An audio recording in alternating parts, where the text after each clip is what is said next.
Welcome to Audience First, a podcast for tech marketers looking to break out of the echo chamber to better understand their audience and turn them into loyal customers. Every week, Dani Wolf has brutally honest conversations with busy tech buyers about what really motivates them, the things they hate that vendors do, and what you can do about it. Get access to practical information on how to build authentic relationships with your audience. Listen to and talk with your buyers, and apply real customer insights to your strategies and tactics. You owe it to the world to unmute your mic. Are you ready? Welcome to another episode of Audience First. I have two very special guests with me today. We are here with Jeff Farinich. Jeff, did I pronounce your last name right? Yes, it is. Thank you. Yes. And Matt Polak from Picnic Corporation. Welcome to the show. Glad to be here. All right, so let's dig in. I want to know a little bit more about you. Jeff, tell me, who are you? What do you do? And why the hell do you do it? All right. Well, so I've been in IT and security for over 25 years. Kind of fell into IT. Didn't plan on it. Back when I was in college ages ago, there was no IT. It was called MIS. They considered of a really a mainframe in the basement, and it was not that exciting. But focused on really business and accounting. And a few years later, found myself in IT. So that's been my story ever since in various roles, and got into IT management very early. In the early days, there wasn't really a security function. As IT grew and morphed into a much more mature ecosystem, security became more important and definitely much more front and center as it is today. Got it. Welcome to the show again. Matt, how about you? Who are you? What do you do? And why the hell do you do it? So Matt Polak, CEO, founder of Picnic. I'm really passionate about this problem of human attack surface protection. And, we think that's a good way for talking about all the problems that really underpin social engineering. And so when we talk about, what is human attack surface and what is social engineering, we can get into it a little bit, hopefully, as we talk about this. But I would say that the root cause of that problem of social engineering is actually exposed human attack surface. And so that's it's an exciting topic, that's part of the reason why I do it. I also think that I've got an interesting background and point of view to be able to kind of bring some of that attacker's mindset into the fore for defenders, and to try to help folks like Jeff that are thinking about being on the other side of this problem, and how do we actually make people and organizations safer. All right, you had a points of view about human attack surface protection. You want to drill down into that a little bit, kind of give some color as to what is it, why, how, and maybe Jeff can also add some color commentary there as well. Yeah, sure. Happy to do that. So, when you look at, so maybe just to back up a little bit, when we started working on this problem back in late 2018, early 2019, one of the things that we did is we actually tapped into an extensive network of folks from the intelligence community, red teamers, folks that are black hats, gray hats, white hats. And essentially what we did is we went to them and we said, hey, we want to understand what happens before the attack. And that's where we focus. So we went deep. We said, hey, here's Dani's profile. Here's Jeff's profile. Here's Matt's profile. Here's a bunch of other profiles. Tell us how you would attack them. What would you do? Where would you start? What kind of information would you go after? And what was really interesting when we started to look at the results of all of that work is we started to see commonalities in the data. And so it probably won't surprise either of you to know that the number one data source for threat actors that are planning their attack when it comes to humans is LinkedIn. And so they would actually start with LinkedIn. They would pivot from LinkedIn typically into data brokers, which, if anybody's familiar with those, it's My Life, Spokio, Intellius, background checks. It's all these organizations out there that are selling and trading our data. And then with that information where you can get, by the way, the data brokers have your family information, your personal email, your cell phone, all kinds of stuff that you don't really want out there. You can essentially pivot into all kinds of other resources, dark web, stolen credentials, et cetera. And those really become the building blocks for the attacks themselves. And so when I talk about human attack surface, that's really what I'm talking about. It's that exposed PII about each of us that's out there that becomes the fuel for the threat actor to be able to gain initial access. So it's essentially, if you think with your MITRE hat on, it's really everything that's kind of left of initial access. Jeff, anything you want to add on to that or Yeah. comment? Definitely. One thing that backs up here. So just clarify, so I'm also my role is the SVP of Technology Services and the CISO at New American Funding. Been there for over 3.5 years. But yes, I mean, I think a great area to focus on, as Matt said, is, the human factor. My focus has always been on having the strong controls and relying less on the human factor, just because the uncertainty about how they respond. Mm, A challenge I have being in the mortgage industry is the higher attrition means higher headcount churn. So Mhm. I think a lot of companies that are stable, you have the ability to train your staff and have very stable staff without a lot of churn. But in my industry, that's not quite the case. So, I think the human factor is one area that we definitely got to focus on more, because it is being targeted much harder than in the past. mm. This is a nice segue to our one of our research questions, Matt, that we kind of discussed prior Great. to this call. You want to kick that off, or you want me to ask? Yeah, yeah. So I mean, I'd love to, Jeff, just sort of know, based on what you're doing today. I mean, you described, I would say, a challenging environment, right? A world where, and I don't, this is certainly true in a lot of different industries, but I can see it being true in yours, right? Where you've got a lot of changeover with staff, right? A lot of churn of employees, a lot of in, a lot of out, um, and you're moving a lot of money too, by the way, right? As a mortgage broker, so I'm curious, how do you think about trying to secure that human attack surface today, or that human layer? Like, what are you doing? Yeah, well, I first want to say, I mean, good thing about mortgages, there's really no money still. It's not a bank. There's not the depository funds. I worked in banking previously. So a lot of attack target there, because there's, cash and money to steal. What I try to protect is really two things. It's the PII, which is Mhm. highly regulated, and two, it's making sure there's operational integrity to minimize downtime for an attack. So with that said, I focus my controls for, you think about what's the most common conduit for attacks. I mean, email is huge. Yep. In the past, you hear stories of a thumb drive in the parking lot or somewhere else and pick up and search, making sure the thumb drive is restricted for access. And then, of course, web access is the other challenge. I mean, when you have the right tools, it's just amazing when you see how much your employees try to access one website, and it's literally thousands of websites and apps, on a monthly basis. So it's very important to have a strong web filtering, CADV, and DLP to prevent the PI exfiltration. Mhm. Also want to add, authentication always a challenge. I mean, MFA, everyone thinks that, oh, once you have MFA in place, you're secure. MFA's got a lot of gaps, as we find out. I mean, if your computer is not secure, which more corporate machines hopefully are, but say your vendors, you can't necessarily, check their posture. So the risk of having session identity tokens being stolen out of the browser Mhm. is a big problem. So that's why there's a big push by FIDO2 to go to passwordless for the workforce and pass keys for the consumer. That's where you take into account a lot more having the device as part of the authentication process.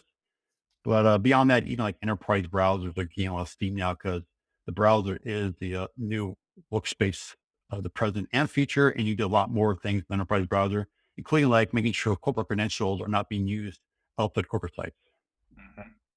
Yeah, I'm curious. And thanks for the clarification just about the moving of the money. I'm curious if, when you think about all the different kinds of attacks that are possible when it comes to social engineering, how much do you worry about things like like impersonation versus, let's say, direct spear phishing? Just sort of help me characterize how you think about this fairly broad umbrella of problems that makes up social engineering. Yeah, let me go to the email first. So spear phishing certainly the problem. I mean, but there are great vendors in place, i.e., the dual layer strategy and email security. So that's been pretty much a strong control for the last few years. Uh, Impersonation is a bigger problem, especially when that communication channel never touches my controls, where I have any way to block it. Mhm. So, a common problem seen now it is, you have impersonation when a wire is being done between a borrower and escrow, which Sure. never touches the mortgage companies outside of it. Also, you see there are people impersonating loan officers Mhm. trying to get in front of the borrower to, take some kind of action. So that's hard to stop, because you're not in the control plane to see it or block it. You'll hear about it, from the user involved, the employee. But yeah, it's definitely a big gap. And even like SMS smishing, that's really hard to control too, because once again, it's not going through our control plane like email would. Yeah, no, I mean, I think those are all really good points. One thing I'm wondering about too, you mentioned having two layers of control on the email. One of the things that we've seen a lot is, especially with the ability to conduct reconnaissance on infrastructure, never mind people. You can actually begin to determine what those layers of security might be, which might give the attacker some clues to, hey, I've actually got to run a staged attack here, for example, to be able to build reputation and then be able to bypass some of those controls. How do you think about that problem, given just the myriad of things that you are doing already? Well, it's very important to manage your attack surface. What are all the assets seen from the perimeter? Uh, Without knowing what that is and remediating in the gaps, you put yourself open to really easy exploitation. So that's really a first step. And you have to have strong email controls, your SPF records, and lock down. You don't want to have someone else send email, such as on your behalf, and getting directly to your controls. So those are to myself are really some keys in stopping that impersonation. Nice.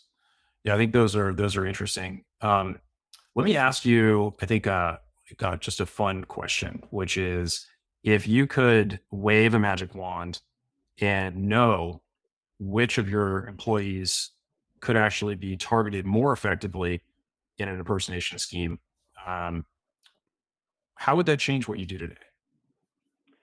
Well, that's surely a value I do see from my email security reports who are getting the most spam and phishing. So, I mean, some make total sense because they're considered whales, people with a brand name value, monetary value behind them. Other ones are maybe more in sales, but I'm kind of monitor that. So, but it does change over time because once they, try an attack, then I'll have progress. They might move on to the next people in line. Yeah. Yeah, I think one of the things that we've seen with our customers is that they're using a proof point or whatever it might be that has this what do they call it, this attack index, I think, right? It's most attack list, and so actually what we've been able to see is a reduction in the number of attacks that are targeting those humans that are on that most attack list, actually by focusing in and reducing that human attack surface. So I guess part of what I was curious about is just would you think about, or how would you think about adjusting the way you look at this problem if actually you could shift left and move into a world where you got less inbound, you got less attacks, right? Because there was less PII out there that was exposed about your employees, whether they're on the most attack list or not, right? I guess that's what I'm curious about. It's just sort of, how would you, sort of wipe the slate clean and think about the problem differently? It's like, okay, wow, if I actually had 5% or 10% less attacks coming at me, coming at the folks that are most targeted, what would you do? I assume you'd have more time. I assume your team would have less alerts they'd be going after. But help me understand. Like, I'm curious, what would you do differently? Yeah. So recently I've seen a peak in our emails coming in that we had to block. I mean, on the magnitude of probably over 20% just in the last couple of months. So I'm not sure what triggered that, but luckily the controls are handling that fine. But really, I think an area that I'd want to probably get more visibility on, what is the social profile of my employees beyond Right. just what, maybe LinkedIn is. Mhm. Understand what that is. So I had some experience in dark web monitoring, looking at credentials. Most of the time, those are false positives and either old passwords from years ago or just fictitious data that is used to stuff a list that's sold for, pennies on the dollar per thousand of records. Uh, but I think dark web monitoring is absolutely critical to understanding, what's happening as far as potential breach exposure. Yeah, that's a big category of problem, right? I think, depending on which data source you believe, it's maybe 60%, 50 to 60% of attack volume is credential reuse, credential stuffing. Um, when we've looked at that problem and worked with customers on that, one of the things that we've seen is that the volume of data, the volume of exposed breaches associated with, let's say, my personal identity versus my work identity, is typically somewhere around 9 times as high. So there's an extreme amount of additional data that's available to the threat actor when they look at your whole identity. So I guess I'm curious if you're part of your part of your angle around this sort of desire to know more about social media was it sort of connected to this idea of trying to see like whole identity about a human, or is there another angle to it?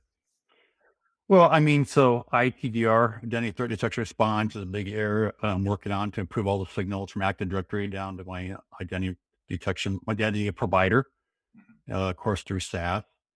But if I could bring signals that tells you more of the social media profile of the users, uh, and even have the way to inform my users about their attack surface, that's an area of interest in expanding the future. Got it. Okay, that's interesting. Yeah. So one of the things that we're doing is today, I'd love your feedback on this idea, Jeff, is that we're actually, because we're outside the perimeter and we're looking at the exposed human attack surface of your people, we're able to, first of all, see it and also reduce it. Right. So one of the things that we're doing is we're letting the individuals know, hey, Jeff, we actually found this information about you on a website, your birthday, your home email, your phone number, and we removed it. You don't have to worry about it. We got it, as an example, right? Um, that I think has a benefit of obviously reducing attack surface, but also it raises awareness about the problem. So I'm curious from your point of view, what kinds of things like that would be valuable to communicate to your end users? Like how do you think about that problem? What would you, in a perfect world, what would you want to tell them? What would you want to put in front of them? Yeah. I mean, so what I have done for the last few years is I monitor their personal credentials that are breached on a dark web breach. I say, hey, here's a LinkedIn account, here's a Facebook. You probably want to change this password. I haven't gone as far as, to try to scrub what's out there for their birthdays or other, sensitive data that can be possibly used to as, a step up attack on trying to get access to systems, whether it's local or elsewhere. But I think that's great to understand what that personal PI is and then let them know and try to get that removed or take action on to some matter. That's nice. I like that.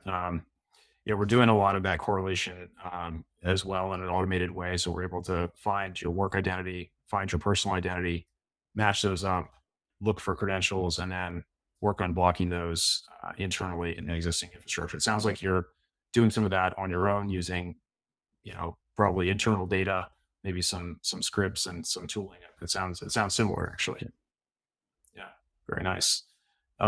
So I guess maybe just to move on to the next question, uh, when you think about Jeff, when you think about investing to solve these kinds of problems, we're seeing a lot of increase, obviously, in attack volume, et cetera, et cetera. Right? I think everybody sort of knows the story there. What do you view as your barriers to success when it comes to continuing to invest and trying to solve these problems? I think one of the challenges, there's just so much data to go through from various signals I'm a big believer in behavior analytics. Mhm. So, pumping all this data into a SIM or other source and have the entity being run on what's the analytics going to tell me on that notable event. So it's either for, my SOC to figure out which users to focus on. There may be a potential issue to fall through on. So it's really, to me, it's the amount of data you have to go through. Yeah. So looking for solutions that, I mean, just to pull on that thread a little bit, right? Looking for solutions that are doing some of the work for you to help drive prioritization and focus is sort of that's one of the ways that I take what it is that you said. Yeah. Yeah. Cool sense. Yeah. Okay. Nice. How do you think about things like, for example, taking the ability to prioritize or drive prioritization and focus with human data into some of the other areas that are important to you already? Maybe vulnerability management, patching, things like that. If you sort of had this ranked list of people that were connected to infrastructure internally, and you sort of knew who was at most exposed, right? Would that drive some change in how you think about this problem? Well, for vulnerabilities, I mean, my mean time to patch on servers and endpoints last year plus was 12 days. So it's been pretty tight, pretty Mhm. successful. So having a pretty good program there. Uh, at this point, I treat most of my users all the same because they have the same control, same computer configuration, same, authentication. Mhm. But if I had the signal to show me that we're at risk, then of course I would try to prioritize the next step actions. Mhm. And so maybe just to play that out a little bit, if you get a signal that says Danny's more of a risk than Matt, or Matt's more of a risk than Dani.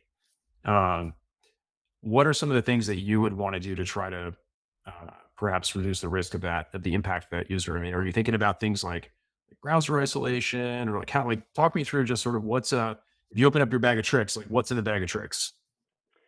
Well, I mean, so I'm a big believer in CASB, a cloud security broker, because users access lots of applications.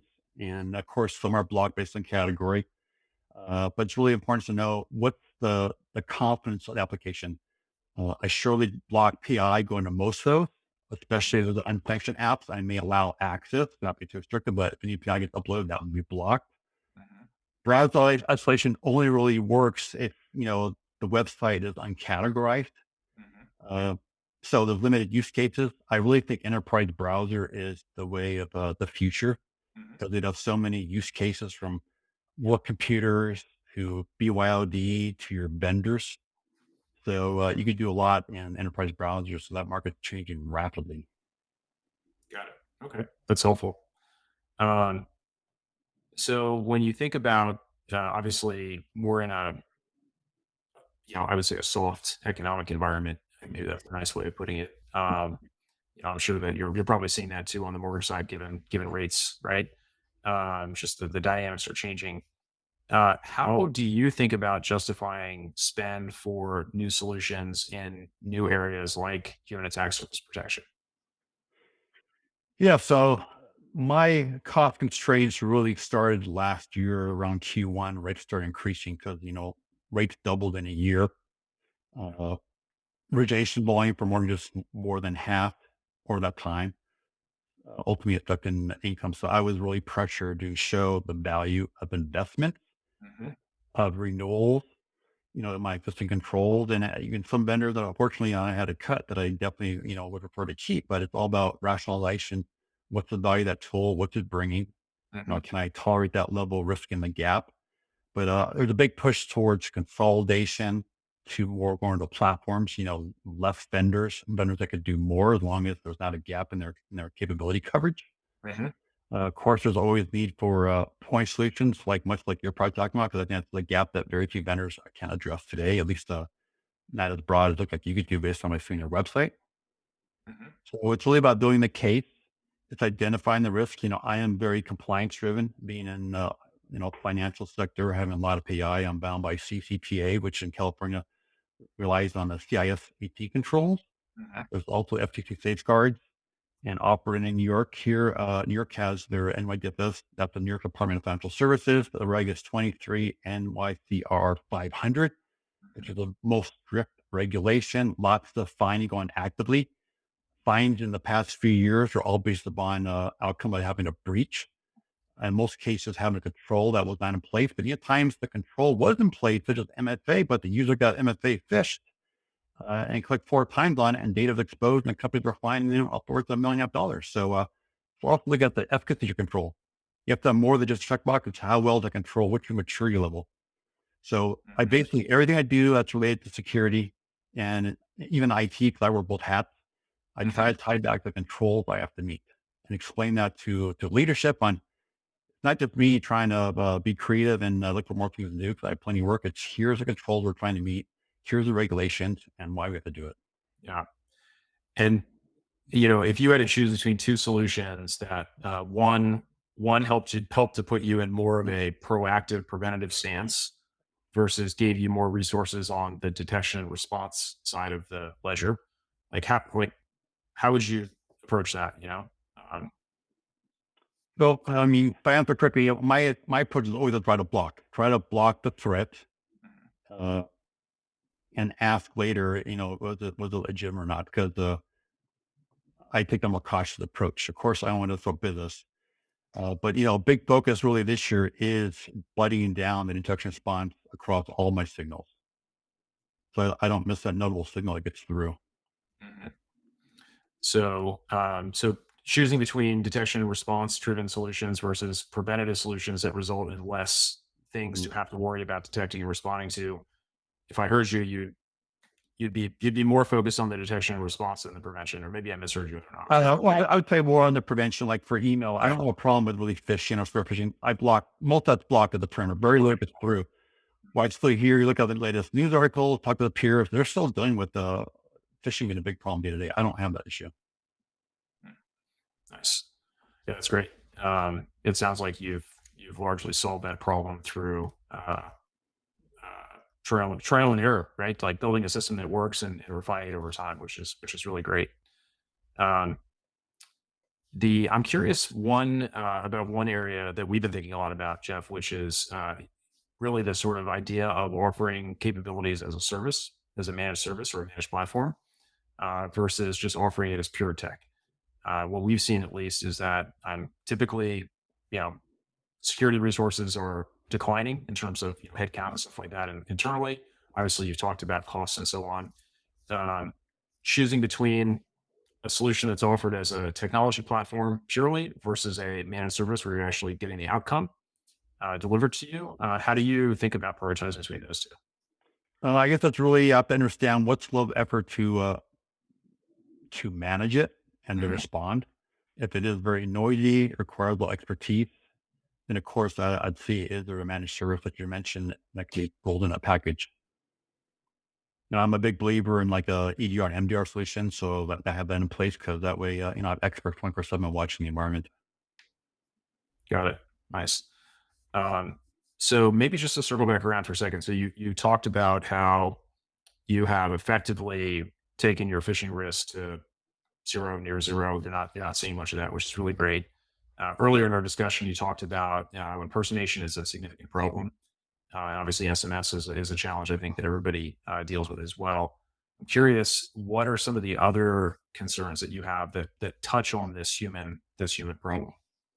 Yeah, well, I think impersonation is a problem really for anyone because if it's not touch your control plane, how do you actually manage it? So, yeah, I think really the human element, SMS phishing, that'd be nice to get those are more nuisance messages that the user get from time to time. Here's the SMS from the CEO, go buy the gift cards. I mean, the story is pretty much the same, just different dates delivered, but it is alarming that's still happening. Yeah. So impersonation, you would sort of say, is among the most significant problems that you have. Well, I wouldn't say most significant. I'd say there's been a few events here and there. It's just been very hard to stop those because once again, you're not in a control plane to block it. Someone on the outside saying, I'm John, originator. I have a mortgage for you. Here's my contact information. Contact me. And you got to understand a bigger problem than your employees is on the consumer side. Is really educating the consumers because a lot of times, their home computers are not secure or compromised. Sure. They click on things. They truly don't understand security. So it's only that demographic and how do we raise the bar across the board for that industry. Yeah. Yeah, that's an interesting challenge too, for organizations that have a B2C style business, for sure. I think that's a big challenge. Sorry, I just lost my camera on the screen. Are you guys back? We see. Yep. Okay, great. All right, great. So Dani, what questions come to mind for you that we might not have asked, or that I might not have asked, or might not have come up, just given your take on the world? I'm muted. Yeah, I guess just on both ends, I'd like to know right now, at this particular moment, what your bleeding neck challenges are. I mean, we kind of can, understand from the questions that you asked, Matt, but I'd like kind of a clear, high level answer of what you're experiencing, trying to solve. I mean, for me, my biggest challenge is dealing with 40 different states that have different privacy regulations. So just a lot of compliance, a lot of exams, audits. So I think any company in financial that's nationwide is dealing with the same kind of problem. We don't have a federal privacy law. I'm not sure if we'll get one yet. But the PI is a big problem because the ransomware is not stopping, the PI exfiltration not stopping. You see more and more. You see the threat actors getting more determined to not only gain access to systems, Mhm. and they'll taunt you to make payment. They'll expose your records, your voicemails, even video conferencing sections. They now expose when another company I was watching out of breach reporting to FTC the details. Their actor said, "No, you didn't report the true actor. Here's what actually what happened." So, they're getting much more forceful on trying to get you to respond and make payments. Mhm. How about yourself, Matt? Yeah, I think for us, we're working on creating a new category, and I think that understanding how, first of all, we what we hear from our customers is that people are always the problem. That they're spending lots and lots and lots of money. Most of them don't actually have had the success, Jeff, that you've had, right? Most of them are spending lots and lots of money, and they're failing to solve this problem. They're doing security awareness training. Same people click that always click. They're doing cleanup of executive footprint outside the perimeter. They've got extensive programs that they're running in their SOC. They've got lots of controls. Their incident response programs are expensive and large, and it's all basically trying to solve for this human problem, right? So that's what we see when we talk to our customers about the pain, just the pain that they have around this problem. And so I think for us, what we're trying to better understand really is how do we believe we've created something revolutionary that actually allows you to shift from being in detection and response mode around these problems to being in prevention mode so that you get less inbound attacks, that you actually shrink the volume of alerts that are coming into your SOC. And so I think for us, we're trying to better understand how we connect this capability that we created, which maybe is not a traditional security, a traditional mindset, maybe even around security. How do we connect that way of thinking into the established programs that already exist that are doing great things like you described, Jeff, um, but that we think that we can actually take it to the next level, by making programs predictive and making them preventive. So I mean that's what we're trying to better understand and learn is just like from maybe from a messaging point of view, just really simply like how do we talk about this more intelligently? That's probably the thing that is I'm not you. I know that's obvious, but like I haven't I'm not sitting in your chair, so it's hard for me to understand, the words that you would use to talk about this problem and how to, you know, yeah, that's the thing that's hardest for me. Yeah. Well, I've been measuring the physical, actually the physical and virtual attack surface now for more than a few years. I gauge the company against its peers, just a way to show how, we stack up. And my philosophy then, I don't want to be the fish that swims outside the school of fish that gets swooped up by the bigger fish. If I'm in the middle there or the bigger of the fish in that pool, then, hopefully I'll be left alone. But I've never talked about the human attack surface. It's the first time I've heard that wording. So I think it definitely is a new segment. I think it's a great area. And I even see opportunity for myself to make improvements across some of these areas you're talking about on your website. How do you propose, vendors and founders like Matt, approach positioning themselves in a new kind of niche or market? Like, what are the right steps to resonate with folks like you when they're creating kind of new tools and solutions like this? Well, I'll say, first of all, I mean, there's a lot of vendors chasing after the same dollar to do the same thing. So, but this is an area I have not, like I said, I've not really seen before. I've seen parts of this from vendors, but not to this level. So I think it's really promoting what the focus is, the human attack surface, and how you could take it to the next level. Nice. Yeah. That's helpful. I mean, I think for us, knowing that the message that I've shared or that you've seen on the website and things like that, knowing that the message resonates is actually very useful. Because it's often it's hard. When you're in our chair, it's hard to get honest feedback. You know, um, so it's very Well, helpful. Yeah, I'd rather have someone tell us they think our baby's ugly than to just it's like just tell us what you don't like, please. I think you're one of the rare ones, Matt. I mean, ideally, if I could have a score on the risk of my employees, but based on employee, that's kind of like a way of doing UEBA in my sim. Let's focus only on the employee on their attack surface. I mean, that'd be a great score to have. we've got it today, man. Love to show you. Yeah. Looking for the next steps. Yeah. Very cool. Hey, Jeff, do you have any questions for Matt? I know that we kind of grilled you on this last half hour, but anything that comes to mind that you'd like to ask Matt or myself?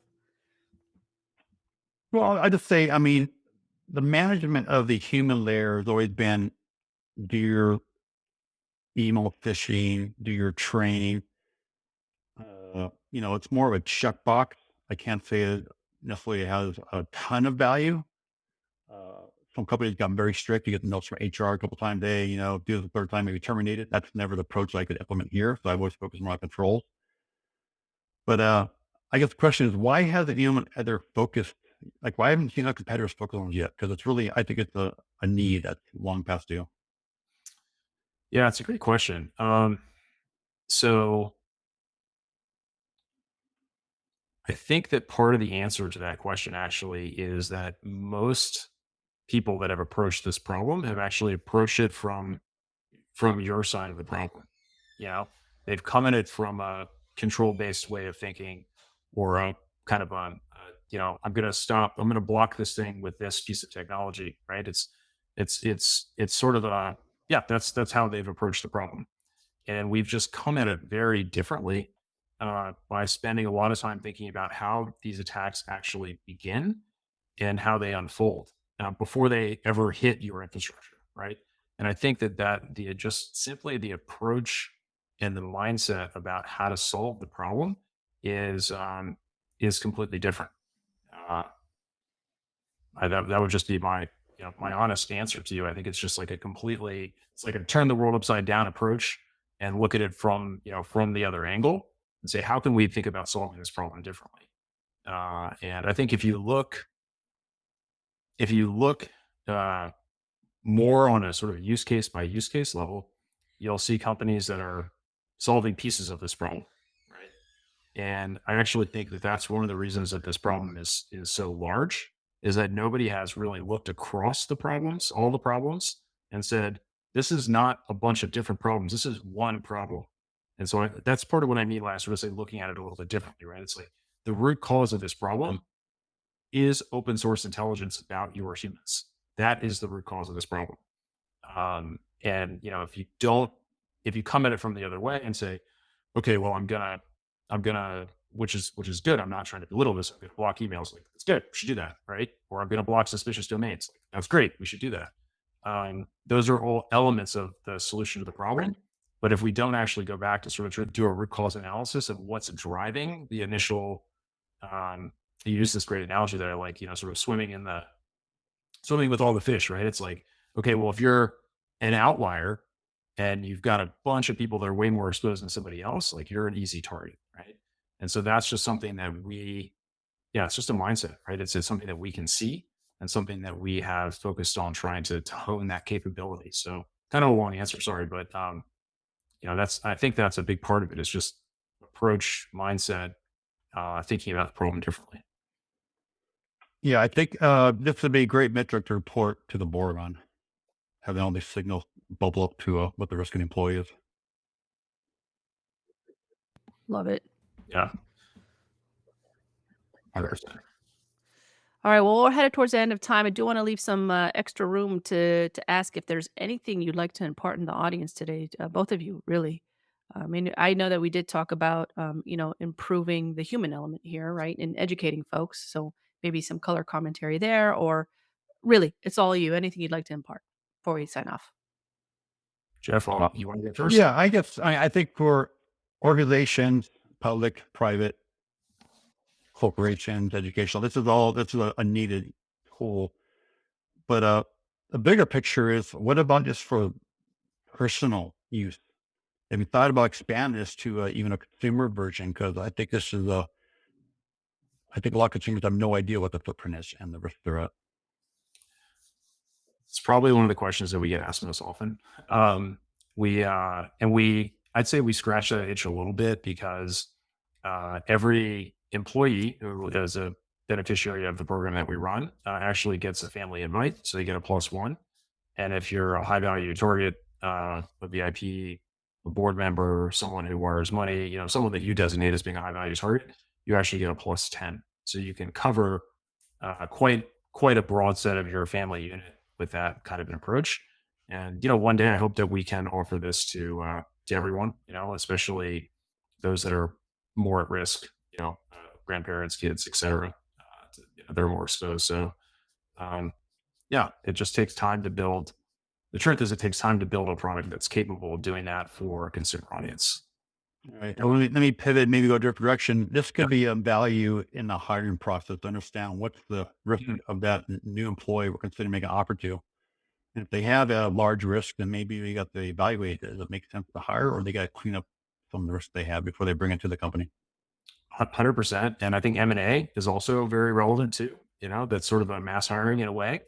I know organizations typically have fairly structured processes where they do technical merges between the infrastructure, and the same is true with workforce. Right? So having that kind of analytic done before that happens is an important thing. I have one last comment. So what we're going to talk about in the human risk is the insider risk. This is all unintentional risk. Yeah. The intentional risk is someone that either is being malicious or they're being paid to be monetized to, give access, give sensitive data out. Mm-hmm. Having your customers already be able to identify with your tool that intentional or the malicious human risk. So we have some signals that are valuable to insider threat programs, but we are much more focused on looking at how to make this human attack surface smaller for the organization, and how to protect proactively on your behalf. So there's probably, I don't know, a half a dozen to a dozen risk indicators that are valuable. Does this person appear to be moonlighting?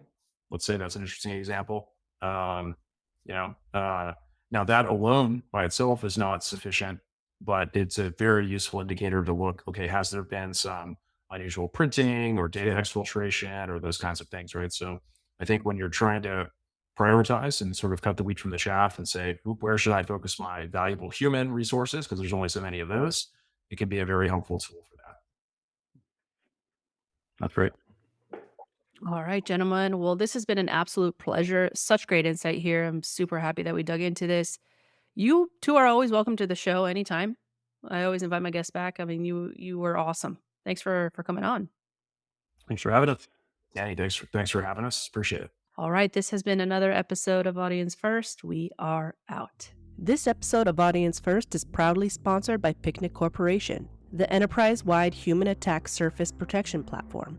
Picnic offers a frictionless cybersecurity solution coupled with specialized services that mitigate the threat of social engineering by proactively disrupting attacker reconnaissance and resource development. To effectively reduce the human attack surface at an enterprise-wide scale and bridge the gap between personal identities and work identities, visit getpicnic.com. Thanks for tuning in to this episode of Audience First.